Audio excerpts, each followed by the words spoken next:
Samedi 24 mai 2025, la librairie Ombre Blanche accueillait un nouveau rendez-vous Café Psy, lors d'une discussion entre le psychiatre lyonnais Emmanuel Venet, auteur de livres parus chez Verdier tels que Contrefeu, Virgile s'en fout, Ferdière, psychiatre d'Antonin Artaud, et Blandine Poney, infirmière en psychiatrie à Toulouse, autrice chez RS de L'ordinaire de la folie, Les fracassés de vivre et à l'atelier contemporain de Guillaume Pujol, La peinture, un lieu d'être. Leur dialogue interrogeait ce jour-là le lien entre création et folie et le désir d'écrire chez certains soignants en milieu psychiatrique à travers le cas d'Antonin Artaud et de son médecin psychiatre de l'hôpital psychiatrique de Rodez, Gaston Ferdière. Bonne écoute.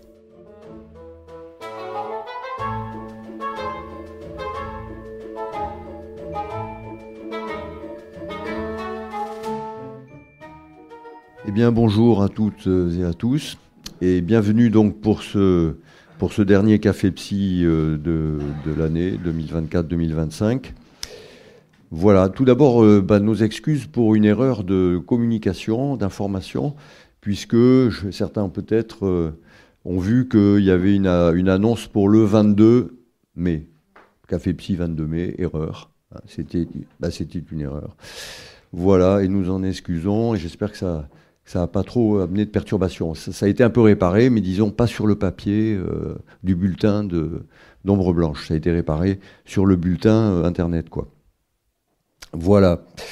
Eh bien, aujourd'hui, nous bouclons finalement ce cycle sur créativité, récit et créativité dans le soin psychique, en accueillant Emmanuel Venet, qui vient travailler sur, nous proposer avec Blandine Poney un dialogue sur Antonin Artaud, à partir d'Antonin Artaud et Gaston Ferdière, donc son dernier psychiatre, on peut dire, parce qu'il en a eu beaucoup des psychiatres. Il a eu beaucoup de psychiatres, et les psychiatres ont eu une importance. Une grande importance dans sa vie, même une importance essentielle dans sa construction même d'artiste, on peut dire, d'écrivain. Voilà. Voilà. En tout cas, nous l'accueillons avec grand plaisir. Et donc, toujours le même principe du Café Psy pour les nouveaux venus. Eh bien, ça sert de point d'appui. Finalement, il y a une intervention qui sert de point de départ à la circulation de la parole et au dialogue entre nous. Voilà, c'est pas une conférence, c'est une proposition, un point d'appui qui vient servir donc ensuite à faire circuler la parole, la réflexion, les témoignages entre nous. C'est l'idée du Café Psy. Voilà, donc je leur laisse la parole. Et puis voilà, je ferai circuler le micro, comme d'habitude. Merci. Merci à vous d'être venus. Donc on va avoir un petit dialogue pour introduire, et puis ensuite on vous passera la parole, parce que finalement les échanges avec vous sont importants. Et la première question que j'avais envie de te poser, c'est pourquoi Ferdière ? Bonjour et merci. C'est une longue histoire que je vais essayer de pas trop développer. Quand j'étais interne en psychiatrie, il y a une petite quarantaine d'années, j'avais un aîné qui m'avait dit, qui avait dit un petit peu à la cantonade, si j'ose dire, à un groupe de collègues, qu'on avait beaucoup brocardé Ferdière. Effectivement, dans les années 60, 68, là, il y a eu le mouvement lettriste qu'il avait énormément attaqué, et qu'il était intéressant de se pencher sur la réalité de la relation qu'il avait eue avec Artaud, parce que c'était plus compliqué qu'il n'y paraissait. Donc ça, c'est vraiment le point de départ, c'est à voir. Et vous savez comme c'est, une idée qui est dans la tête, comme ça peut rester 10 ans en germe, et puis tout d'un coup, ça ressort. Et c'est ressorti, peut-être 10 ou 15 ans après, à l'occasion de difficultés professionnelles, où j'ai eu un moment, une sorte de série noire de patients pour qui je m'étais beaucoup mobilisé, et qui, ayant tiré profit, à mon avis, des soins que je leur avais prodigués, se montraient très ingrats. Et j'avais trouvé ça terrible. Et tout d'un coup, j'ai repensé à Ferdière. Je me suis dit, mais dans le fond, Artaud, qui a énormément attaqué Ferdière, peut-être donne une sorte de modèle pour cette histoire. Et c'est vrai qu'en se penchant sur l'histoire de Ferdière, bon, on se rend vite compte que c'était pas du tout le crétin provincial, inculte et normatif qui a été décrit, y compris par Artaud, mais aussi par la famille d'Artaud, par l'intelligentsia parisienne.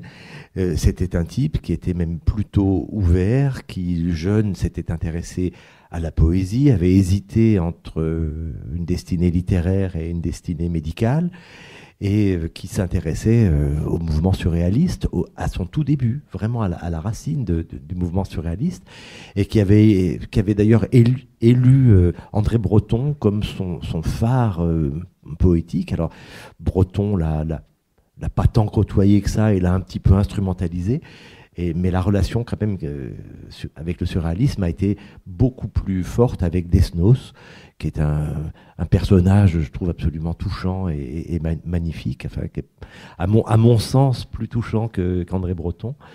Et Desnos et Ferdière ont compagnonné. Bon, vous connaissez tous plus ou moins l'histoire.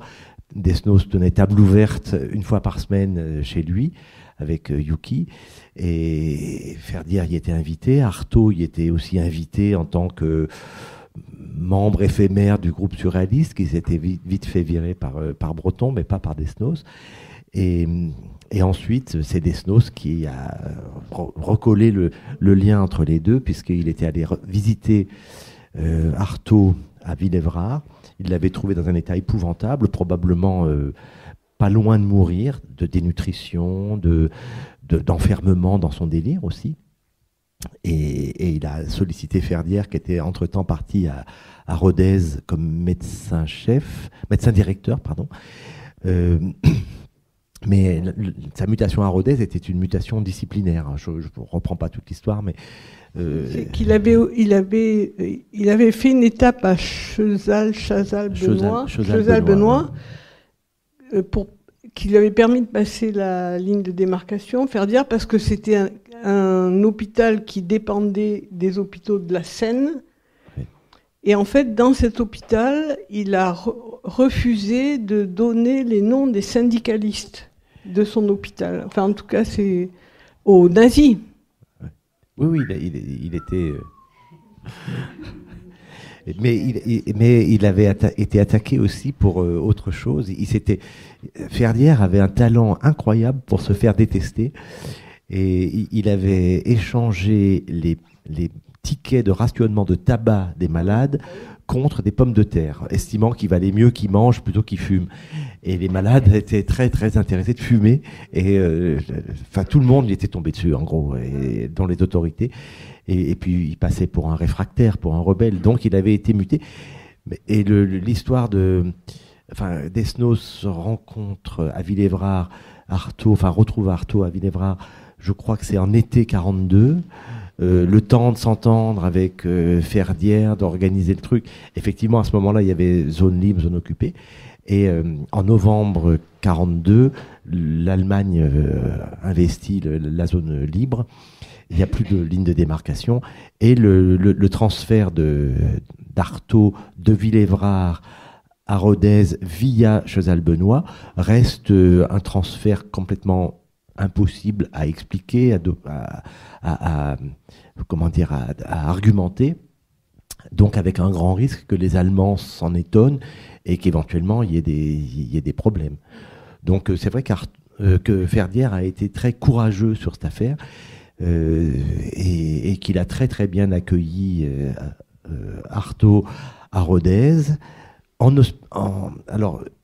placement d'office. Et ça, c'est quelque chose qui me semble très très important à souligner, parce que dans l'histoire de la psychiatrie, je trouve qu'on ne le dit pas assez.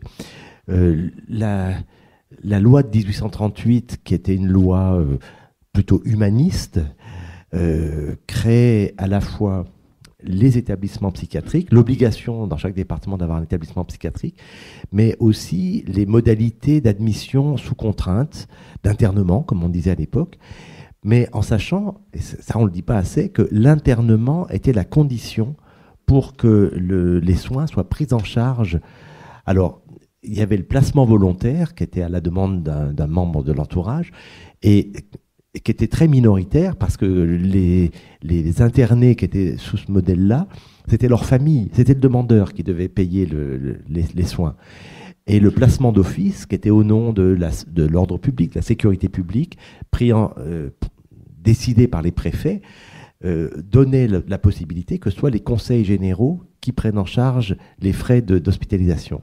C'est pour ça que tout le 19e siècle, vous avez... Les chiffres sont très difficiles à avoir, j'arrive pas à avoir de chiffres très précis, mais la proportion de gens en placement d'office est considérable. C'est plus de 90%. Hein, je crois que ça monte parfois dans certains établissements à quasiment 100. Je ne sais pas si ça a un rapport, mais à Braqueville, donc l'ancien nom de l'hôpital Marchand, il y avait 3 ou 4 classes de malades au 19e, dont certains avaient des maisons particulières avec des personnes attachées à leur service.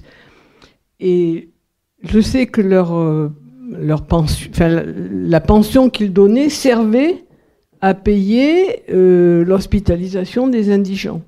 Oui, je crois qu'on les appelait les payants, ceux-là. C'était dans tous les établissements, pratiquement, il y avait quelques services privilégiés pour les familles très bourgeoises qui pouvaient payer tous les soins. Et c'est d'ailleurs...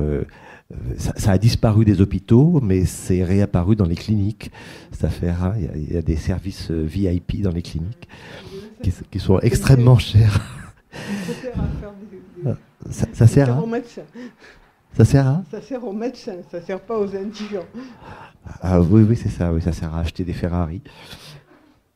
Donc, Artaud était hospitalisé en placement d'office, tout simplement parce que c'était la condition pour qu'il soit pris en charge, pour que ses soins soient pris en charge. Et ça a duré jusqu'aux années 60. En tout cas, c'est en 1945 que la sécurité sociale a été créée, ça je vous apprends rien. Et c'est à partir de 1945 que les soins ont pu être délivrés aux malades mentaux sans la condition de l'internement. Je pense qu'il y a eu une sorte d'inertie parce que ça devait être difficile pour les psychiatres qui, depuis 20 ans, affirmaient que tel patient délirant était très dangereux. Tout d'un coup, de dire que finalement, il était toujours délirant, mais il était plus si dangereux que ça. Artaud est typiquement le cas du patient qui était très délirant, et pas du tout dangereux, sauf peut-être pour lui-même. Éventuellement, il aurait pu se goinfrer d'opiacés parce qu'il était très très porté là-dessus, mais sinon, il n'aurait pas fait de mal à une mouche, hein, j'en suis pratiquement sûr. Et Ferdière ou ses adjoints, mécaniquement, tous les mois, devaient faire un certificat médical pour dire qu'il était dangereux pour l'ordre public et pour la sûreté des personnes. Donc voilà pourquoi il y a eu cette inertie. Mais c'est intéressant de voir ces chiffres. Ça, c'est de l'histoire de la psychiatrie. On est un peu loin d'Artaud, mais à partir des années 60, le nombre d'internements décroît de manière considérable, tombe aux environs de 10%, je crois même un tout petit peu en dessous de 10% dans les années 80.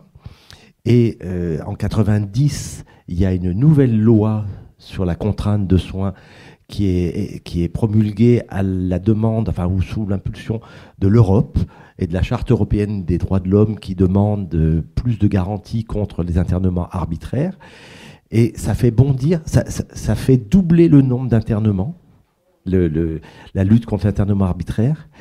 Et en 2011, il y a une autre loi qui judiciarise les hospitalisations sous contrainte.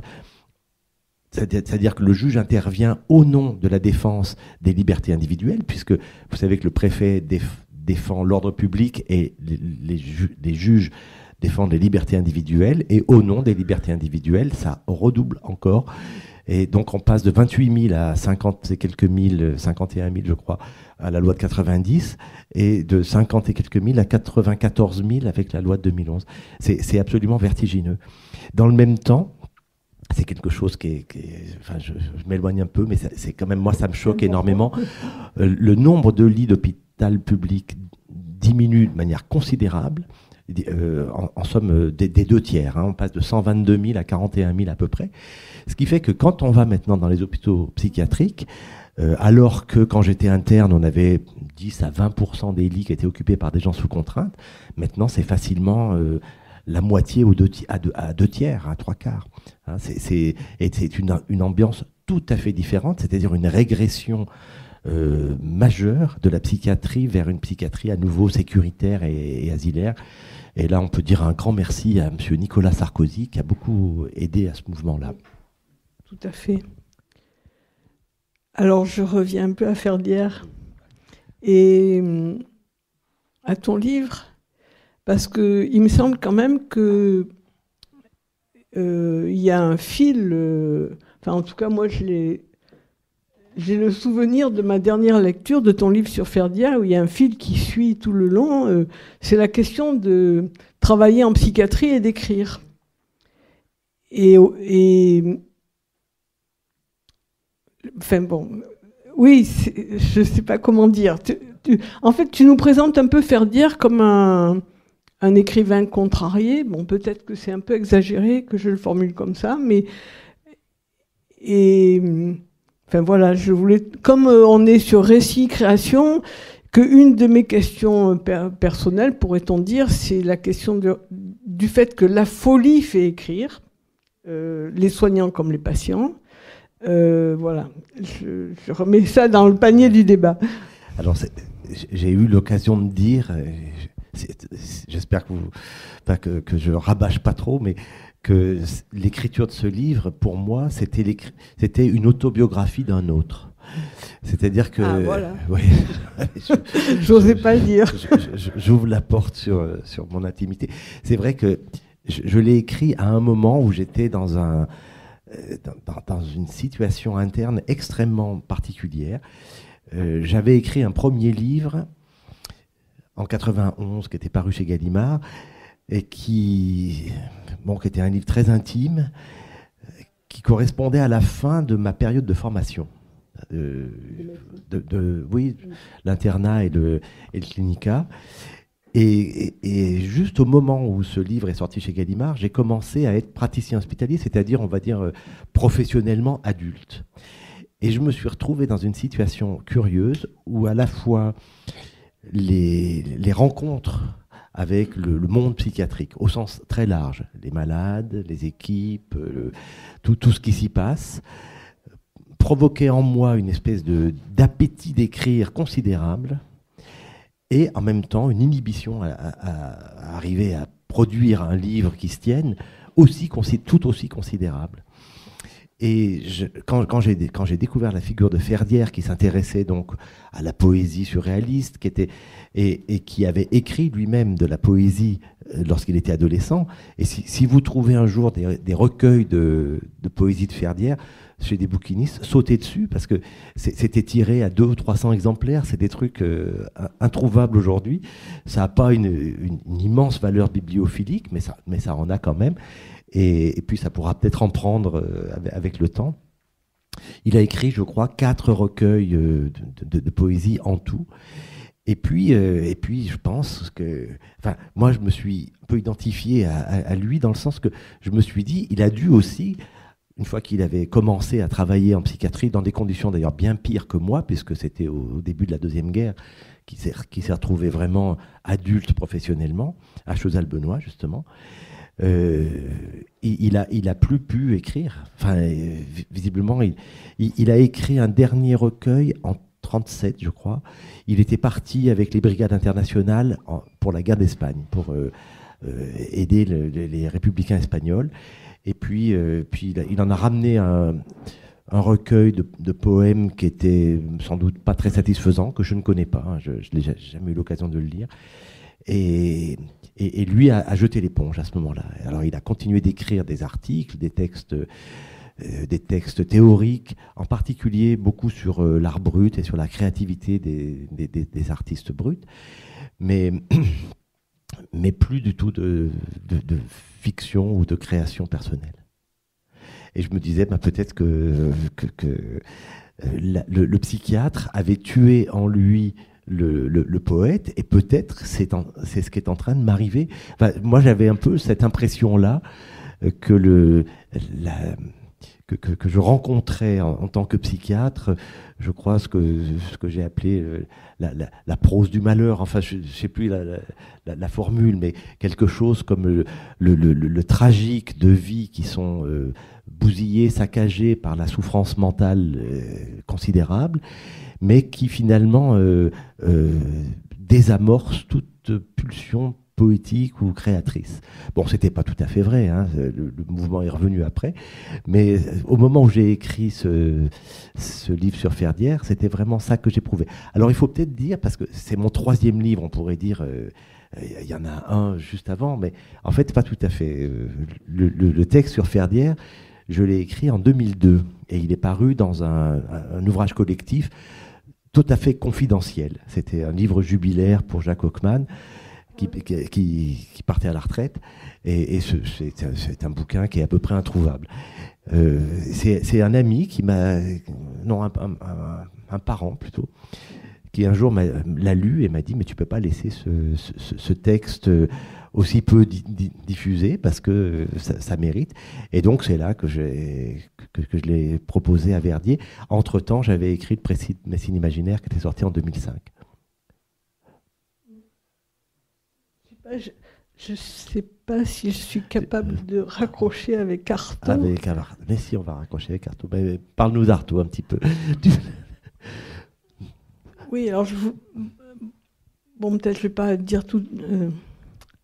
En fait,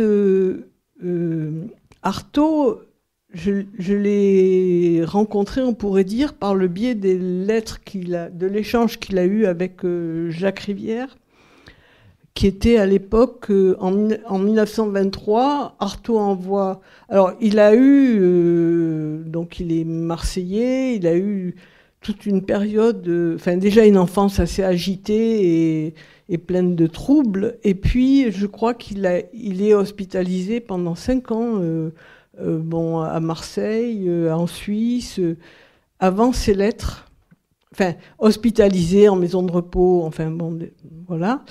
Avant ses lettres à Jacques Rivière, il arrive à Paris, il envoie un recueil de poèmes, et Jacques Rivière lui dit, donc qui est à l'époque, je ne sais pas s'il doit être directeur de la NRF ou secrétaire de la NRF, je ne sais plus, de la Nouvelle Revue Française, qui lui dit, bon, je ne peux pas publier vos poèmes, mais vous m'intéressez. C'est comme ça que l'échange commence, et il va durer, il y a relativement peu de lettres, ça va durer jusqu'en 1924. Et ces lettres sont complètement poignantes parce que Artaud explique à Jacques Rivière que sa pensée lui échappe, qu'il écrit à partir de sa souffrance, avec sa souffrance, et que c'est ça la base de sa poésie. Et alors Jacques Rivière, au début, en gros, lui dit, mais ce que vous écrivez il lui dit pas ce que vous écrivez n'est pas littéraire, mais après il il dit oui, il y a toute une très longue lettre où il lui dit oui, l'esprit est sans limite, mais vous comprenez, l'esprit n'a pas de limite, mais il faut apprendre à l'encadrer ou le contrôler. Excusez-moi, mes mots sont très schématiques. Il faut apprendre à l'encadrer, parce que sinon ça donne rien. Et puis, peu à peu, Jacques Rivière comprend la souffrance d'Artaud, vraiment son approche dans ses lettres. Et ça fait une correspondance absolument incroyable, quoi. Puisque Artaud ne lâche jamais rien, évidemment, de sa souffrance. Ne lâche pas, ne cède pas sur le fait qu'on voudrait lui faire de la littérature, qui n'est pas ça. Et c'est Jacques Rivière qui lui propose de publier les lettres, et Artaud y avait déjà pensé. Et alors, dans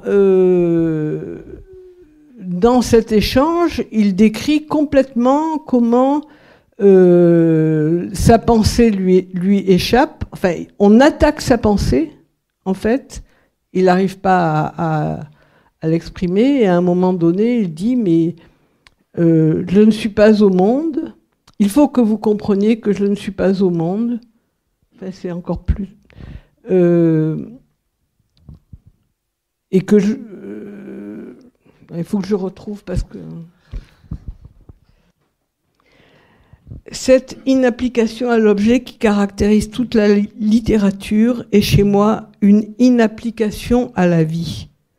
Je puis dire, moi, vraiment, que je ne suis pas au monde, et ce n'est pas une simple attitude de l'esprit. Mes derniers poèmes, je continue un petit peu, mes derniers poèmes me paraissaient manifester un sérieux progrès. Sont-ils vraiment si impubliables dans leur totalité ? D'ailleurs, peu importe. J'aime mieux me montrer tel que je suis dans mon inexistence et dans mon déracinement. Et en fait, ce « je ne suis pas au monde » m'a complètement évoqué le titre de la thèse de Toscaïès, « Le vécu de la fin du monde dans la folie », que j'ai pris un peu à la manière d'Artaud quand il dit « ce n'est pas une simple attitude de l'esprit ». Bon, ben moi, j'avais pris ça comme une belle métaphore de la folie, jusqu'à ce qu'une amie m'appelle en disant « Blandine, j'ai vu le monde disparaître. J'ai cru que c'était Ben Laden qui avait gagné. » Voilà. Et donc, au fond, c'est à partir... on peut dire c'est à partir de là que je suis rentrée, enfin, que j'ai pu approcher Artaud, parce que voilà, vraiment à peine l'approcher. Et en même temps, je pourrais dire que je trouve qu'il pose une vraie question à la littérature, enfin que par le biais de cette correspondance, il pose une vraie question à la littérature. Il pose la question, au fond, qu'est-ce que la littérature ? Et Jacques Rivière lui dit au début, donc non, ça va pas. Mais en même temps, lui, alors bon, là par contre, j'ai pas la citation, mais dans l'Ombilique des rêves, il dit qu'il ne veut pas se détacher de l'œuvre. Hein ? Des limbes. Ah oui, des rêves. Pardon. T'es freudienne là. Mon Dieu. Des limbes. L'ombilique des limbes. Il dit qu'il ne veut pas se détacher de l'œuvre et que elle lui bave dessus ou quelque chose comme ça. Enfin, il parle de bave. Et au fond, enfin, c'est par cette question-là que quand tu dis j'arrivais plus à écrire, j'avais une inhibition, au fond, oui, voilà, presque ça serait la question de l'ombilique. Excusez-moi si je pars un peu dans mes élucubrations, puisque lui, en fait, Artaud, il veut vraiment toucher la question de l'origine ou presque de la vérité. Quand on lit le Van Gogh de Artaud, mais c'est incroyable je sais pas, ça annule tout ce qui a pu être écrit sur Van Gogh. Enfin, ça donne cette impression.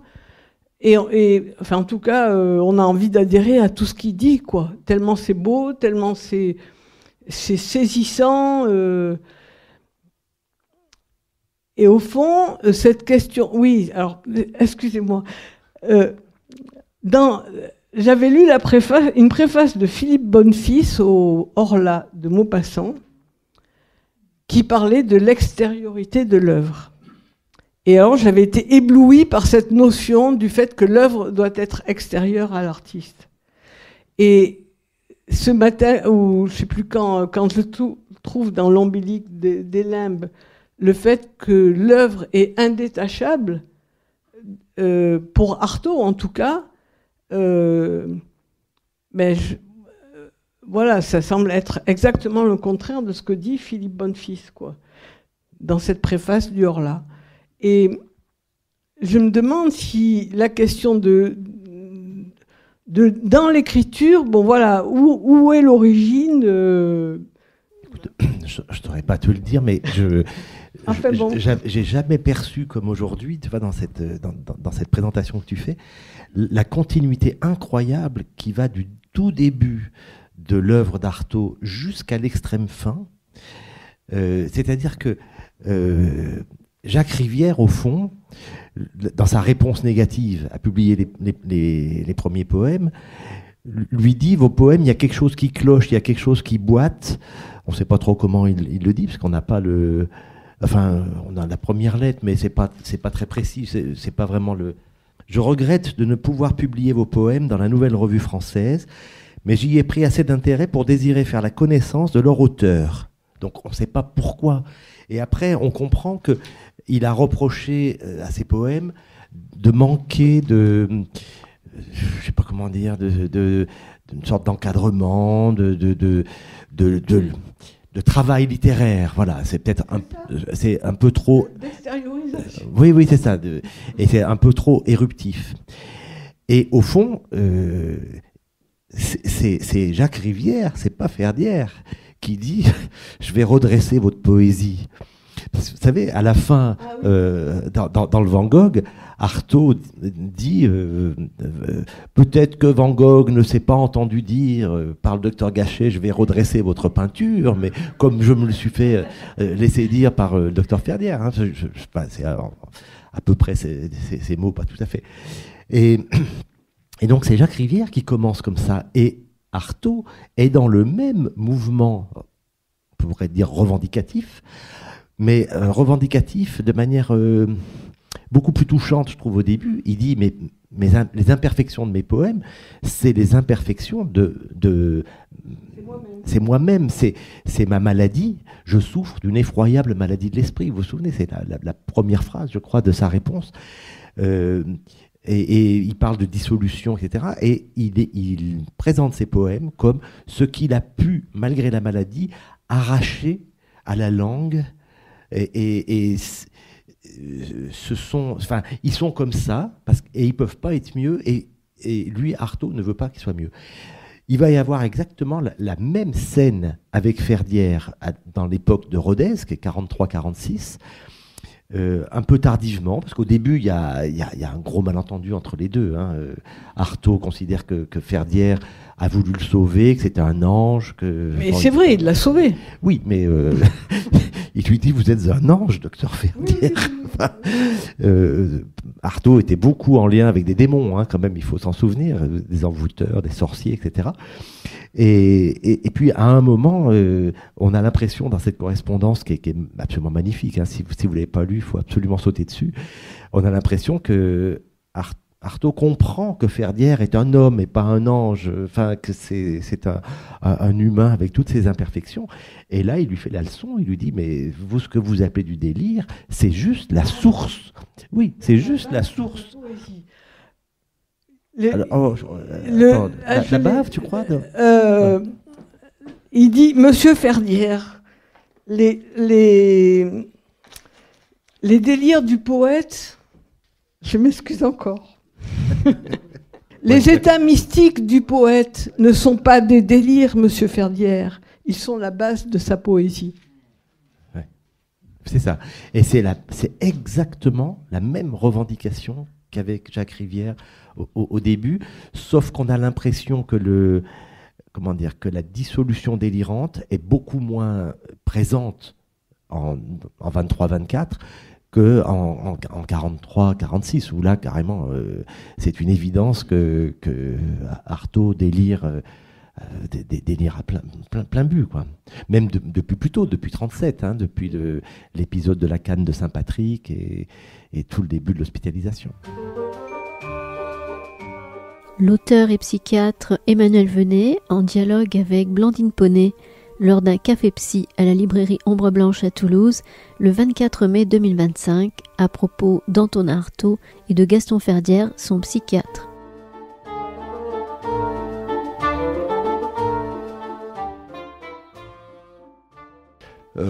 J'avais une première, peut-être une idée à vous dire, quelque chose à transmettre. J'étais frappé par le fait que il y a une ambivalence quand même dans le soin, dans le rapport du patient au soignant, hein, qui est le soignant est l'ange, hein, il est le sauveur, hein, mais il faut qu'à un moment donné, il devienne le persécuteur, quoi.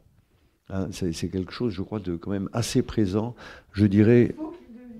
Alors, j'ai l'impression que ça fait. J'ai eu l'impression, alors je sais pas, hein, c'est une question un peu, mais j'ai l'impression que ça fait partie du soin, que le soignant soit en état en capacité de devenir, après avoir été le sauveur, soit déchu, l'ange déchu, hein, et soit capable d'assumer le rôle du persécuteur, voire du voleur d'œuvre, hein, voire de celui qui contraint et qui empêche ou qui permet l'œuvre artistique, quoi, la production créatrice, mais qui va ensuite la capter, la rapter, hein.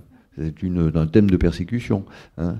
Voilà. Mais enfin, je sais pas, moi je vous pose un peu la question, parce que on trouve beaucoup ça chez Artaud, mais en fait chez beaucoup de patients, en psychiatrie, peut-être chez tous les patients, hein, et je me demande s'il ne faut pas, si cela ne fait pas partie, hein, de la relation thérapeutique, hein, que le patient ou l'équipe, hein, de soins, tu me diras Laurent ce que tu en penses aussi, soit capable d'assumer, hein, de déchoir, hein, une position idéalisée et d'assumer une position de bon ou de mauvais petit diable, quoi, hein, en tout cas, voilà, mais de persécuteurs, hein, de personnages dangereux et négatifs.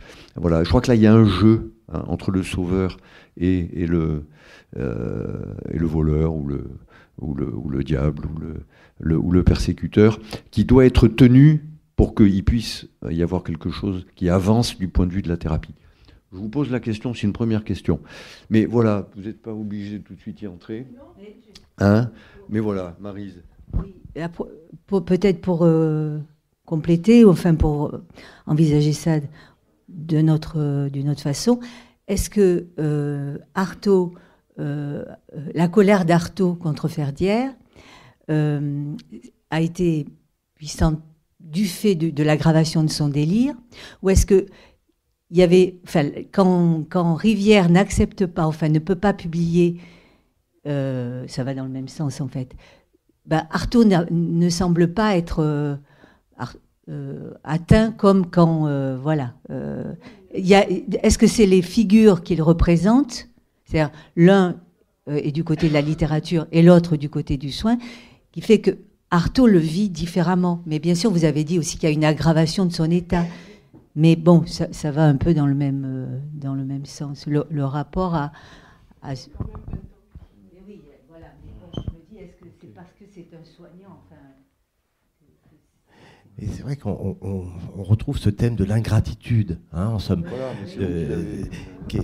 mordre la main qui... Alors, ce qui est frappant, c'est que... Enfin, c'est pareil, hein, on improvise un peu. J'essaye de... On est là pour ça, alors là, vraiment... possible. Ce qui est très frappant, c'est que, par exemple, Artaud, quand il écrit à Ferdière, au début, il l'idéalise complètement, et il lui donne les pleins pouvoirs, mais des pouvoirs carrément surnaturels, oui, magiques. Et puis, peu à peu, il en revient. Il faut dire que Ferdière lui impose des cures d'électrochoc qui sont... Quand on reprend l'histoire, si vous voulez, il faut être assez nuancé là-dessus. C'est ni tout noir ni tout blanc, hein. Florence de Merdieu dit que c'est le massacré, etc. Bon, je pense que ça le remet un peu dans l'axe quand même, hein, ça restaure sa fonction, sa possibilité créatrice, et c'est à partir de là qu'il arrive à écrire. Mais quand même, Ferdière fait un truc que j'espère qu'aucun psychiatre ferait aujourd'hui. Il continue les électrochocs malgré le fait que Artaud a eu une fracture vertébrale. C'est documenté, hein, lors d'une des premières séances. Bon, c'est un truc, ça aurait pu le tuer. Et Ferdière ensuite sera très malhonnête, je trouve, dans ses entretiens. Ah oui. Dans les entretiens qu'il donne à France Culture, là, qui sont réunis en CD dans une réédition des lettres de Rodez, des écrits de Rodez. Ouais, il y en a 8. Il y a 8 fois 1 heure. Sur le CD non, sur le CD.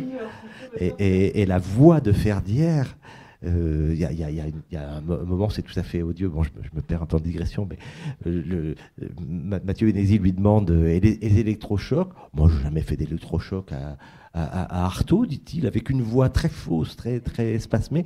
Il dit, oh, mes adjoints. Ça doit être mes adjoints. Non, c'est absolument odieux. Hein. Et donc, on peut penser que Artaud lui en veut, tout en... Encore une fois, hein, en nuançant les choses, parce qu'il y a une lettre qui est... Je ne sais plus les pages, donc on risque de chercher trop longtemps, mais il y a une lettre où, après quelques séances d'électrochoc, Artaud lui dit quelque chose comme « Merci pour la secousse salutaire ». Alors qu'au début, il le critique en disant « Vos électrochocs m'ont démagnétisé ». Et je trouve que la formule est magnifique. Elle me fait penser à une formule de Wolfson, vous savez, celui qui a écrit le Schizo et les langues, et qui dit je sortais des séances d'électrochoc, le cerveau toasté. C'est absolument extraordinaire comme image. Donc, Artaud a des raisons d'être très ambivalent, je dirais, vis-à-vis de Ferdière. Je voudrais juste préciser qu'à l'époque, il n'y a pas de médicaments. Que les électrochocs viennent d'être découverts et que l'effet est miraculeux par rapport au rien. Voilà. Et puis, je voudrais dire aussi que maintenant, si on fait des électrochocs, ça se passe sous anesthésie. Parce que Ferdière, il dit aussi, oh, mais les électrochocs, c'est rien. Moi, je crois, enfin, c'est rien, ça fait pas mal. Il dit ce qui fait mal, c'est le réveil, je crois, ou quelque chose comme ça.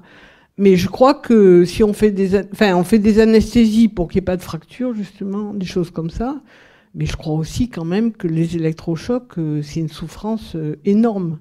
Enfin, que la crise d'épilepsie que ça provoque, c'est une grosse souffrance, quoi. À l'époque, ça devait être très pénible, je pense. Hein, le passage du courant comme ça a cru.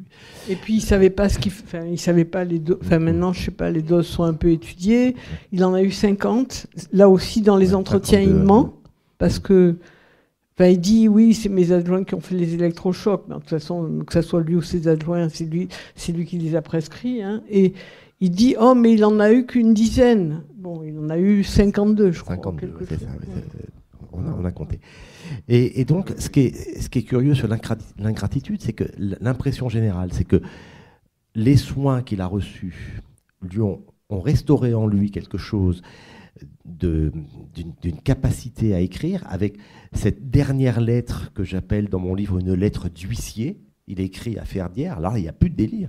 Il dit j'ai laissé tel texte, machin, je vous demande de me le renvoyer. Enfin, c'est clair, net et précis. Hein. Je peux vous dire que tout le monde peut écrire une lettre comme ça. Et ça va ressortir un an après, donc un an après sa sortie de Rodez, dans le Van Gogh, le suicidé de la société, où il attaque Ferdière nommément. Alors, il attaque aussi le docteur L. Vous savez, ça c'est un... Et le docteur L, c'est trop marrant, on peut peut-être lire le petit passage, c'est dans le Van Gogh. Oh, rien, je disais juste que ça ressemblait à un grand méchant dans un film d'espion.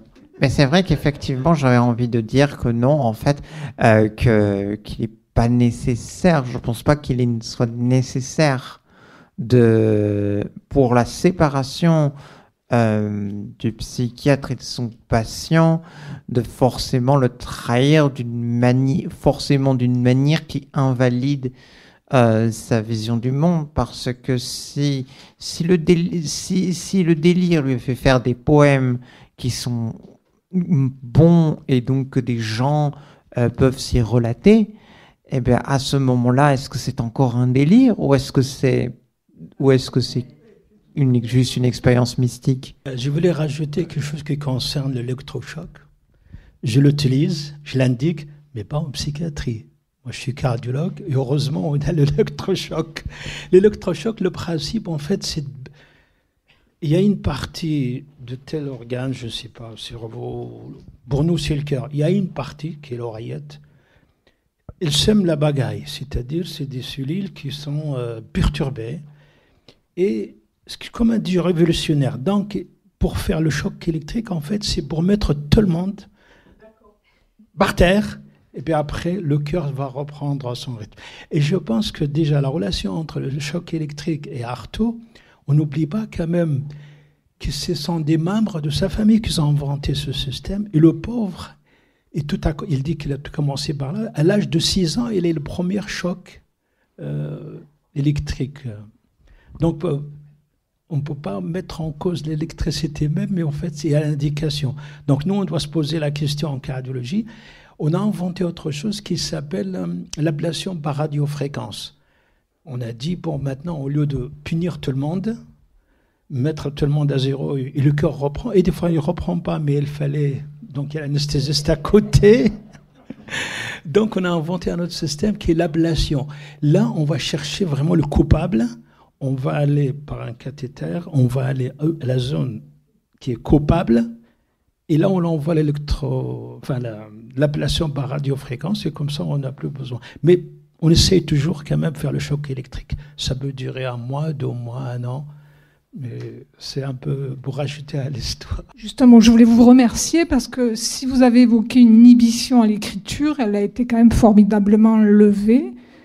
Dès la première page, on est amené. C'est vraiment une écriture magnifique. En aucun cas un traité de psychiatrie, même si j'ai respect pour les traités de psychiatrie. Déjà, je tenais à dire ça, c'est vraiment très très beau. Et ensuite, sur l'électrochoc...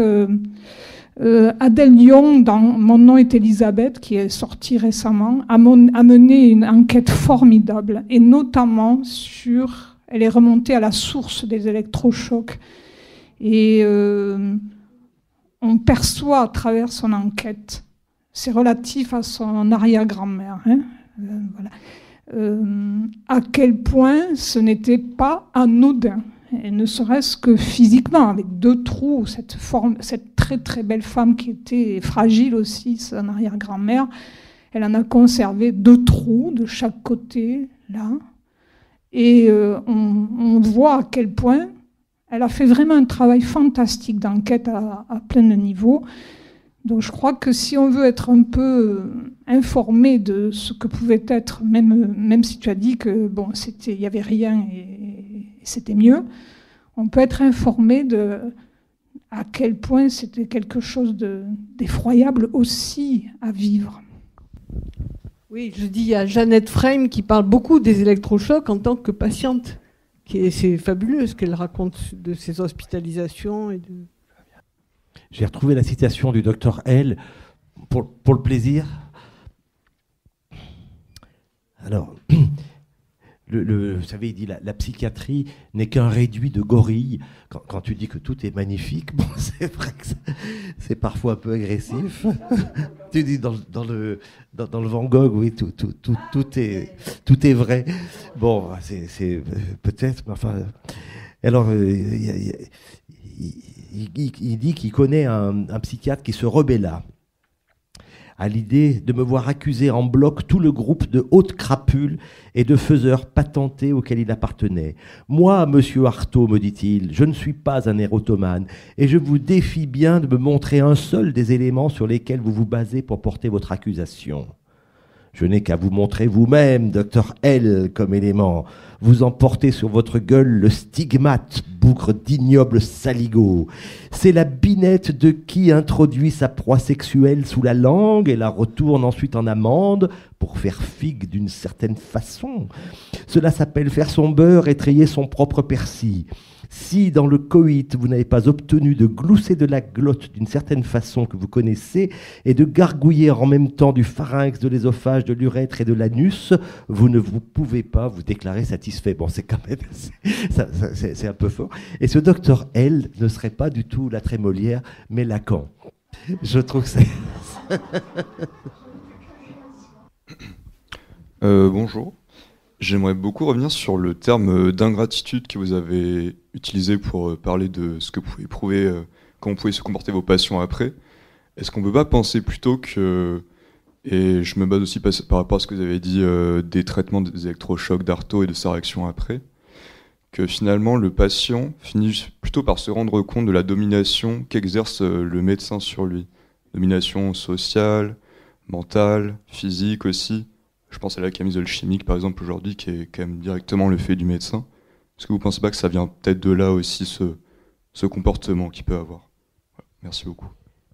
Je l'avais un peu lu autrement, on peut parler de ce que devient la psychiatrie, effectivement, la psychiatrie de plus en plus médicamenteuse et de moins en moins relationnelle, qui est pas très défendable.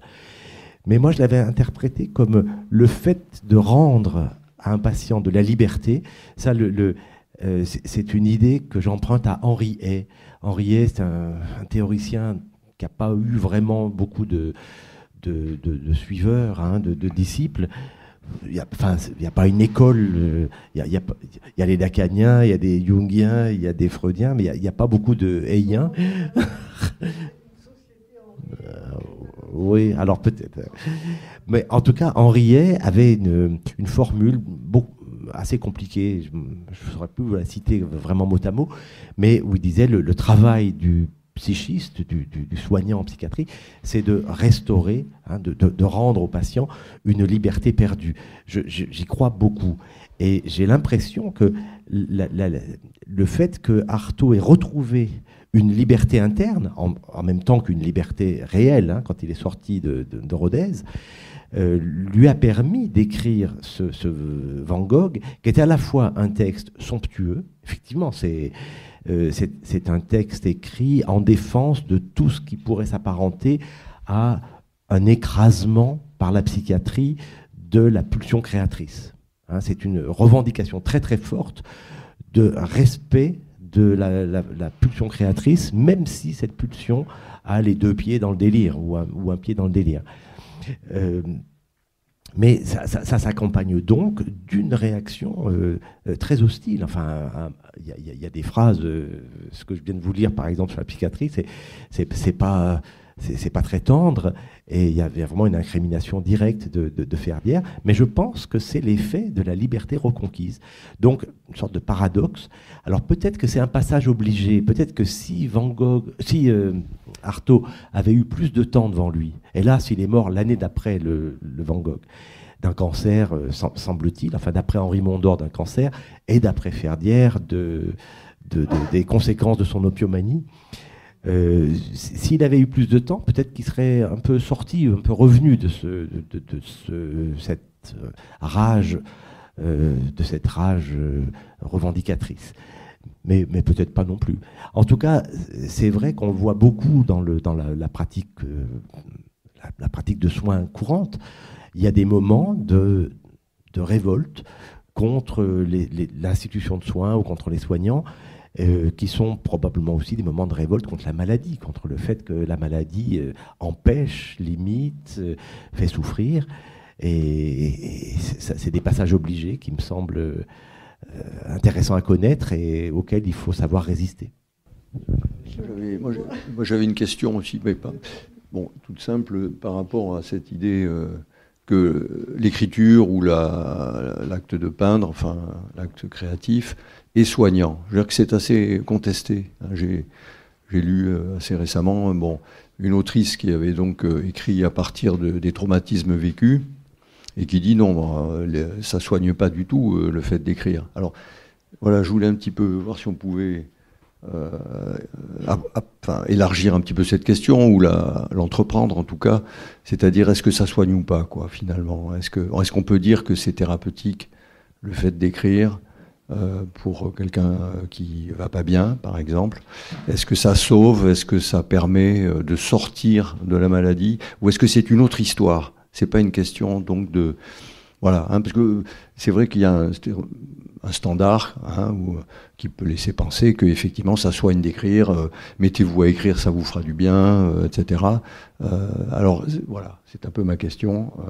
C'est pas évident que ça soit du tout direct, quoi, en tout cas comme lien. Oui, en tout cas pas automatique, ça c'est sûr et certain.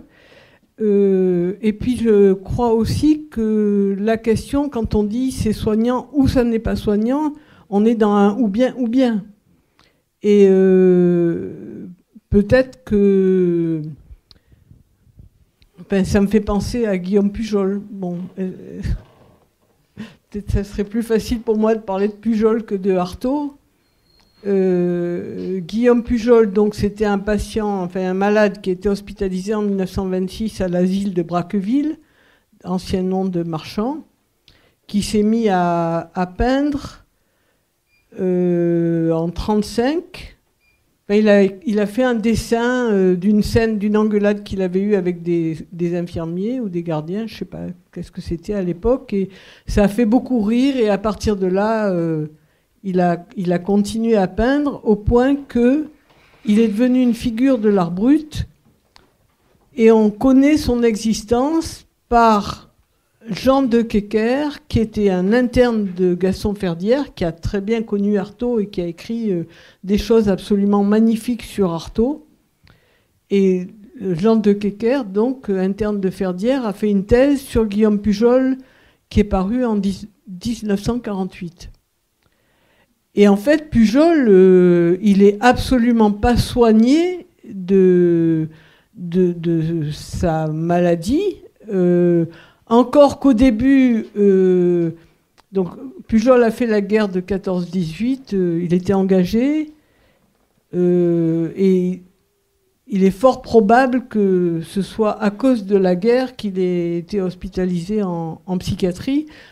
En tout cas, enfin qu'il se soit mis à délirer et puis qu'il ait été hospitalisé. En tout cas, au début de sa prise en charge, on voit que Pujol n'est pas considéré comme un malade absolument fou. Il fait des sorties d'essai. Il y a le docteur Perret qui essaye de lui faire une analyse avec lui, une psychanalyse avec lui. Enfin, bon. Et puis finalement, chaque sortie d'essai, il a essayé, enfin une sortie d'essai, il a essayé de tuer sa femme, ou peut-être les deux, je ne sais plus. Enfin bref. Du coup, après, il va être hospitalisé toute sa vie à Marchand.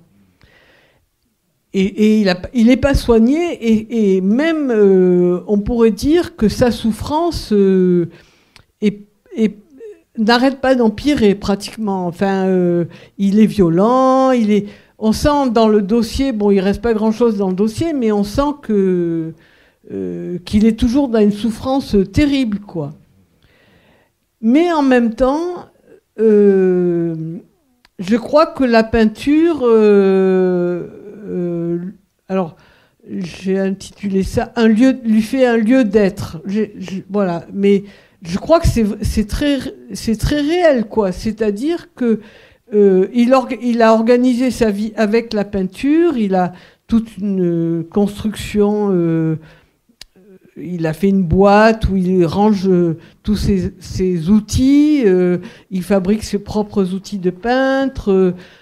Et je crois vraiment que d'ailleurs, on touche à peu près à ce que dit Artaud. C'est-à-dire, je crois que la peinture, il dit à un moment, Pujol, il dit, comme c'est curieux, le peintre fait... Alors, il y a une très belle formule que je n'ai pas retenue encore, mais il dit, le peintre, pratiquement, il dit, se peint lui-même à travers les portraits qu'il fait des autres. Et en même temps, quand on voit les portraits qu'il a faits, mais c'est saisissant je sais pas, il y a quelques personnes qu'on peut reconnaître qu'on connaît. Enfin, il peignait beaucoup à partir de journaux, de reproductions, enfin, des choses comme ça. Et ça ressemble, et en même temps, ça ressemble aussi à Pujol. Et nous, on voit aussi que ça ressemble. Pardon. Mais sur l'écriture, effectivement, il y a votre question, elle me fait immédiatement penser à une lecture toute fraîche, probablement partagée ici, le livre de Nicolas de Morand. Il y a un moment, c'est saisissant, il parle d'un dialogue qu'il a avec Léa Salamé, où il lui dit la liste des remèdes qu'il a essayé, et il lui dit, mais il y en a un que tu n'as pas essayé, c'est l'écriture. Bon. Alors, vraiment dans ce fantasme que l'écriture littéraire, l'écriture vraiment, enfin poétique au sens très large du terme, serait un remède. Moi, j'y crois pas du tout. Alors, l'écriture de Nicolas de Morand, d'ailleurs, n'est pas littéraire, c'est le moins qu'on puisse dire. C'est un témoignage qui a sa valeur et son intérêt, mais c'est absolument pas une œuvre littéraire comme le Van Gogh d'Artaud, par exemple, peut l'être. Et je crois que, alors par ailleurs, j'anime un atelier d'écriture thérapeutique. Ça peut paraître complètement paradoxal. Simplement, je crois qu'il y a deux régimes d'écriture. L'idée de l'atelier d'écriture, c'est d'arriver à aider des gens qui sont en difficulté avec ça à nommer et à donner des représentations à leur monde interne, en particulier à leur monde émotionnel. Et ça, j'ai découvert vraiment sur le tard. Je suis malheureux qu'on le dise pas, qu'on me l'ait pas dit quand j'étais interne. Et il y a dans la population générale 15% de gens qui sont incapables de nommer leurs émotions. C'est ce qu'on appelle l'alexithymie, c'est-à-dire l'impossibilité de lire ses émotions. 15% de la population générale. Dans la population psychiatrique de gens qu'on soigne, c'est probablement le double ou le triple.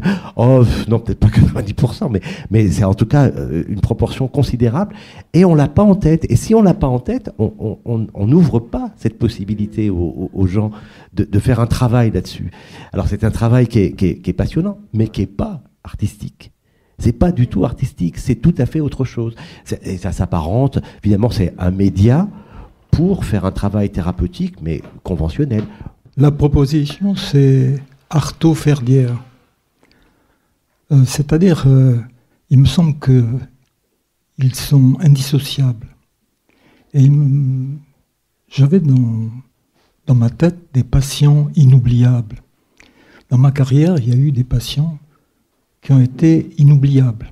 Et j'ai été inoubliable aussi pour certains patients.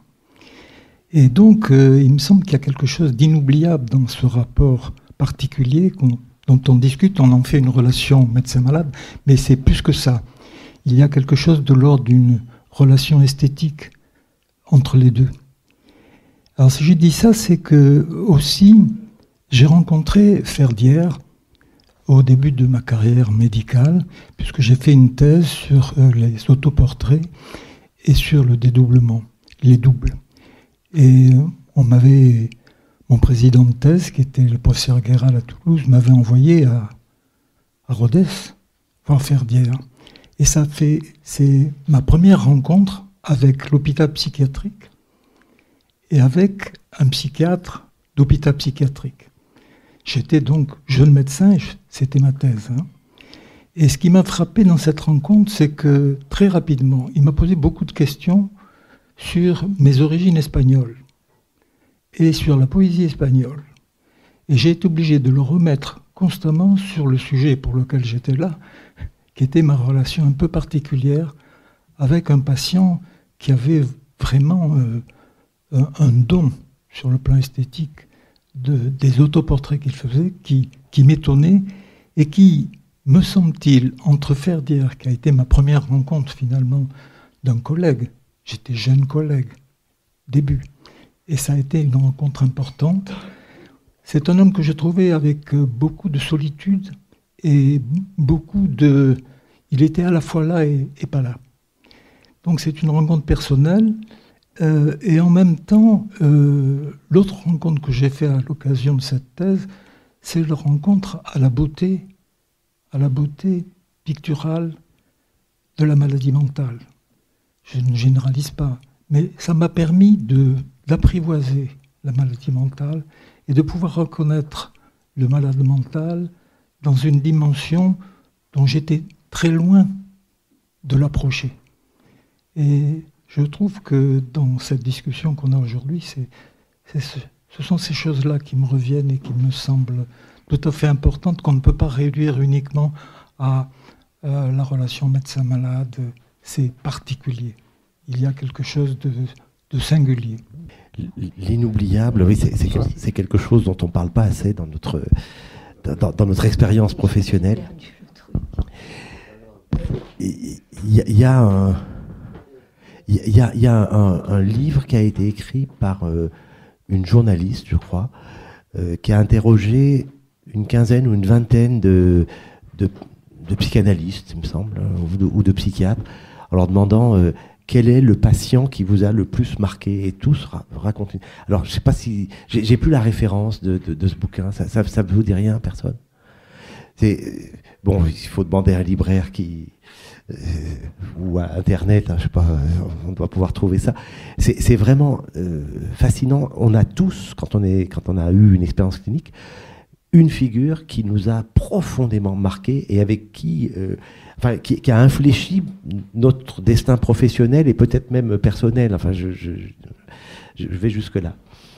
Et je pense, j'ai souvent pensé que pour moi, j'ai eu une grande chance dans ma vie professionnelle, c'est de ne pas rencontrer de Artaud. Parce que un Artaud, c'est une catastrophe. Il faut bien se rendre compte que cet homme était d'une intelligence extraordinaire, d'une créativité éruptive et permanente. Enfin, vous avez vu le bouquin, et était un personnage médiatique. Ça, avant d'être l'auteur dont on parle, ça avait été un acteur qui était extrêmement connu et reconnu. Et donc, c'est comme si vous soignez, je sais pas, Alain Delon, ou peut-être pas si haut, mais un acteur reconnu qui arrive comme ça dans l'institution psychiatrique et qui fout certainement la tête à l'envers à la moitié des personnes du personnel. Donc, ça a dû être pour Ferdière une grosse, vraiment une grande aventure que de s'affronter à ça. Et ma thèse aussi, dans le livre que je lui consacre, c'est que Ferdière était en panne d'écriture et que, en quelque sorte, il a soigné Artaud pour écrire par procuration. C'est un peu l'idée que j'ai eue. J'ai réussi à ne pas soigner d'Artaud et à écrire sans procuration. Oui, je me dis, soigner Artaud, heureusement qu'il était à Rodez et aussi que les gardiens ou infirmiers de Rodez étaient des gardiens. Bon, il avait un régime privilégié, à Rodez, Artaud, tout à fait, mais voilà. Mais pour revenir un petit peu à ce que tu dis, Rémi, il y a une collègue qui m'a dit, qui a dit, Blandine, qui a dit, je travaille avec des sages-femmes. Et elles m'ont expliqué qu'il y a des enfants qui, quand ils sont nés, ils n'étaient pas au monde. Et elle dit, toi, tu parles de certains patients comme des personnes qui t'ont fait accoucher de toi-même. Voilà, mais je crois que c'est vrai que c'est important. Oui, que c'est ça la psychiatrie. Que ça devrait être ça la psychiatrie. Peut-être pas en permanence, évidemment, et tout ça. C'est des rencontres qu'on fait. Mais c'est sûr, oui. Après, j'avais juste envie de rajouter c'est quelque chose comment tu as dit, Rémi, que le sujet, c'était... je ne sais plus, comment c'est le thème du Café Psy cette année ? C'est le récit. Voilà, le récit et la création. Voilà. Parce que, c'est peut-être un peu anecdotique et en même temps.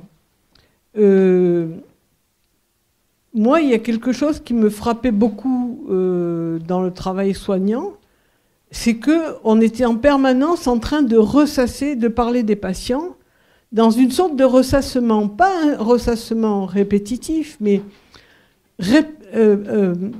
on répétait pas toujours la même chose, mais on reprend on reprend, merci Maryse, on reprend éternellement les mêmes questions et tout.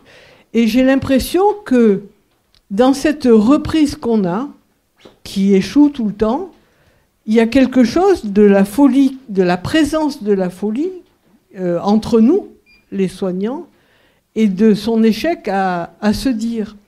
Et du fait que la folie, elle cherche un récit. Elle suscite la question de la fiction, de la fiction, de comment on va raconter ce qui nous arrive. Il y a Alban qui va. Et donc, il n'y a pas Jamie qui parle. Et donc, on a j'aime bien cette idée, parce que ça me rappelle en fait que mon propre fonctionnement, c'est-à-dire qu'à chaque fois que je suis arrivé à faire quelque chose, à arriver à une différente étape en fait de mon évolution, eh bien, c'est toujours par plateau, c'est-à-dire qu'il y a toujours un fonctionnement par plateau où il y a parfois voilà, des grandes questions et tout ça, et que parfois ces grandes questions, elles sont résolues, et donc on arrive à un nouveau plateau jusqu'à ce qu'on progresse, jusqu'à ce qu'on arrive à une nouvelle question qui au final n'a pas de solution. Et le fait et c'est donc, et j'imagine que donc plein d'autres patients, plein d'autres personnes avec des souffrances psychiques, ont ça parce que au final, ce qu'on appelle la maladie psychique, c'est en fait le symptôme est en fait le fait que le cerveau essaie. C'est la conséquence du fait que le cerveau essaie, ou que la pensée essaie de résoudre le problème, alors qu'elle n'y arrive pas. Et donc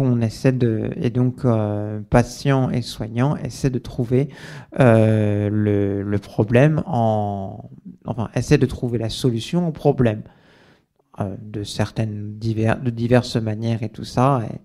Et ça aide. Il faut se mettre à plusieurs, quoi, en quelque sorte. Oui, mais c'est même plus profond que ça. Enfin, moi, j'aime beaucoup votre réflexion parce que moi, ça fait écho à quelque chose que je pense depuis longtemps. Le symptôme psychiatrique n'a pas la même valeur épistémologique que le symptôme somatique, je pense. Et il est un compromis pour essayer de composer avec le mystère de ce qui fait la maladie mentale et qu'on ne connaît pas. Alors, moi, je l'apparente, et c'est une autre manière de dire la même chose que vous, je crois, à ce qu'on appelle la position antalgique en médecine somatique. Quand quelqu'un a l'appendicite, la tendance du corps, c'est que la cuisse se fléchit parce que ça diminue la tension sur l'abdomen et ça fait moins mal. Vous ne le guérissez pas si vous lui remettez la cuisse droite. Et de la même manière, quelqu'un qui a des symptômes psychiatriques, c'est pas en les bombardant de médicaments ou de je ne sais quoi qui les fait taire qu'on va soigner le problème. Alors on peut soigner, on peut atténuer des nuisances, on peut atténuer des souffrances, mais le fond du problème, il est ailleurs. Et je crois que c'est pour ça que je milite pour une psychiatrie relationnelle, de la recherche ensemble de ce qui fait la cause. Et je profite de ce que j'ai le micro pour faire une réflexion aux psychiatres, aux cardiologues. Parce que vous dites, l'oreillette, c'est là où ça fout le bordel. Mais c'est là où ça met de l'ordre, quand tout va bien. Si je ne m'abuse, c'est bien dans l'oreillette droite qui a le rythme cardiaque. Oui. C'est la source de l'ordre cardiaque. La source, c'est les perturber. Parfois simplement parce que la personne dort mal. Par exemple, on a trouvé une relation entre l'apnée de sommeil et l'arythmie cardiaque. Actuellement, par exemple, si je dois envoyer quelqu'un pour une ablation ou pour un choc électrique pour l'arythmie, première chose, ils vont me demander de faire l'examen de la polygraphie pour être sûr. Pourquoi ? Parce que l'apnée de sommeil, c'est une découverte, on peut dire récente, dernière, et je pense que ça va faire la révolution en médecine. On découvre que on se détruit la journée, on ne vit pas, c'est la mort pratiquement, on se détruit. Et c'est pendant la nuit, on renouvelle les cellules. Pareil, le renouvellement cellulaire, où il y a un prix Nobel à ce sujet, il se fait la nuit, mais surtout, si jamais il se fait mal, il y a un groupe de cellules qui va être comme une révolution, il va former sa propre groupe cellulaire, et ça, nous on appelle ça le cancer. Tous les organes de l'être humain peuvent avoir des cancers, sauf le cœur. Le cœur, parce qu'il ne dort pas. Et pourtant, le cœur, c'est l'organe qui se repose le plus. Systole, en repos à peu près 10 fois plus. Asystole, en repos. Donc, il n'a pas besoin de dormir. Maintenant, on sait que l'effet d'avoir l'apnée de sommeil, c'est la menace d'Alzheimer, c'est la menace des cancers, c'est la menace des maladies infectieuses. Les Américains considèrent quelqu'un qui a l'apnée de sommeil, qui est non appareillé, non traité, il a l'équivalent de l'immunité de quelqu'un qui a le sida. Eux sont extrémistes en médecine, mais ils jugent comme ça. Effectivement, j'ai déjà vu des patients à qui certains j'ai proposé le traitement de l'apnée de sommeil, ils vont très très bien, c'est un psychologique et autres. Et ceux qui ont refusé, 5-6 ans après, on découvre qu'ils ont des cancers, etc. Il y a probablement une relation entre apnée de sommeil et malades de psychiatrie, parce que je vois pas mal des malades. Franchement, ils viennent me voir. Moi, j'exerce à la campagne, pas loin de Rodez, donc c'est à Millau. Ils sont 14-15 médicaments, au moins la moitié, c'est de psychiatrie, mais c'est très, très... Moi, venant d'un pays où on a un autre regard sur le malade de psychiatrie. Je viens de la Libye, donc chez les Arabes, à l'époque, quand on tombe fou, on est sacré. Et surtout, il y avait les princes à l'époque, ils ont ouvert leur palais pour que les malades de psy viennent écouter l'eau qui coule dans les fontes. C'était un genre, comme maintenant on parle de la musicothérapie, il y a d'autres techniques, mais on n'a pas connu le choc électrique. Est-ce qu'en psychiatrie, on commence à connaître d'agir à l'endroit, par exemple, de cerveau, en dehors du choc électrique? Est-ce que c'est le frontal? Est-ce que c'est le côté? Parce que, pareil, après, on va entrer dans les détails, mais c'est peut-être pas le moment. Cerveau droit, cerveau gauche, la femme, l'homme. Disons, ça a été une grande querelle. Moi, je fais partie des psychiatres qui se souviennent qu'il y a psy dans le nom, dans l'intitulé de leur métier, et pas cerveau, pas cérébraux, pas neuro. Je ne minimise pas le fait que le cerveau est impliqué dans les troubles psychiques, mais la vie psychique ne se résume pas à la vie cérébrale. Et on parlait de la métaphore du réverbère tout à l'heure de Winnicott. Et la vie psychique ne se disjoint jamais de la vie sociale et de l'environnement dans lequel on est. C'est une grande... Alors probablement que c'est une grande erreur de Freud d'avoir été très moniste et d'avoir vu le psychisme comme hors sol, enfin en somme in vitro, qui a été corrigé par Winnicott, par Lucien Israël, par un certain nombre de psychiatres ultérieurs qui ont remis du relationnel dans la vie mentale. Mais c'est la grande erreur de notre époque-là, c'est de voir de tout cerveau, et un cerveau déconnecté de la vie. Nous allons bientôt nous mais arrêter. Est-ce que vous voulez rajouter quelque chose? Juste sur le début de cet échange, qui est un peu dérivé, mais c'est là où il y a l'ordre que se produit le désordre. C'est quand même une leçon philosophique intéressante. Tu veux nous dire quelque chose pour conclure? Peut-être que c'est ça la conclusion. Là où il y a l'ordre, se produit le désordre. Voilà. Et comment ferions-nous sans le désordre? Ah ben voilà, je vais dire... Non, je peux pas. Non, je voulais citer un vers de Tardieu que j'aime beaucoup, mais évidemment, devant... Comme ça... Ça va revenir l'année prochaine. On termine sur une non-citation. Ça va revenir.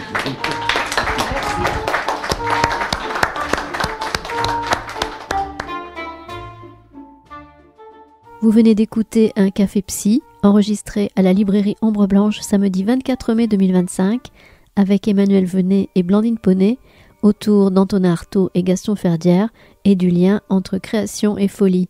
Rencontre réalisée et mise en onde par Radio Radio, avec Radio Radio Plus et Radio Terre.